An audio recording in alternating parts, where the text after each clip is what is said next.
According to insiders, not only did Sony and Disney reach a massive deal in regards to what happens next with Spider-Man and how the character is going to interact with Sony's Venom universe and the MCU, or whatever becomes of both of them sort of being one, but also that the Spider-Man universe is about to expand in a big way thanks to Disney+.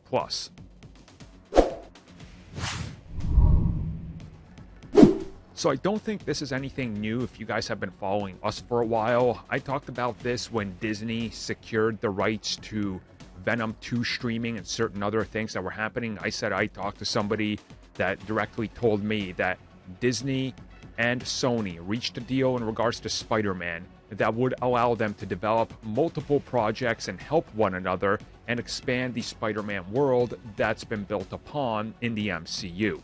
Now we're hearing more insiders report the same thing, but they go a little further. Essentially, what we're getting now is we're going to get another Spider-Man trilogy starring Tom Holland.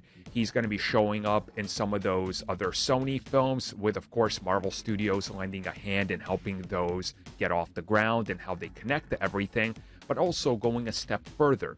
Between each film, we're going to start filling in the gaps in regards to what was Spider-Man doing between these films. So how we have the upcoming freshman year, we're going to get actual seasons that continue off of that fill in the gap between other films. So what happens between Homecoming and Far From Home? Here it is. What happens in this gap of time? Well, here's a season. Essentially, they're looking to, quadruple down on the amount of Spider-Man in everything if you just look at what's being said. And this realistically does make sense. They reached a huge deal. And we think that it's going to be something that's important to both sides, and that the better that the both sides communicate with one another, the more beneficial it is to Spider-Man moving forward. And I think that's really important here. Spider-Man moving forward and both sides agreeing on it.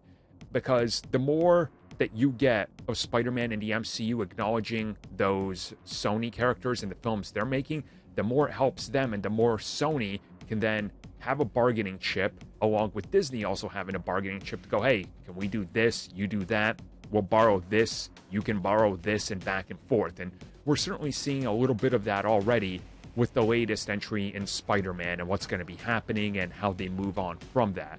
So it really does make sense that they're going to expand upon this deal, and that more films and more seasons of the upcoming animated series are going to be just sort of like the tip of the iceberg. That's just the Marvel Studios side. Now, what happens with the Sony side of it, that's probably going to see a huge expansion in every direction sooner rather than later, I would assume.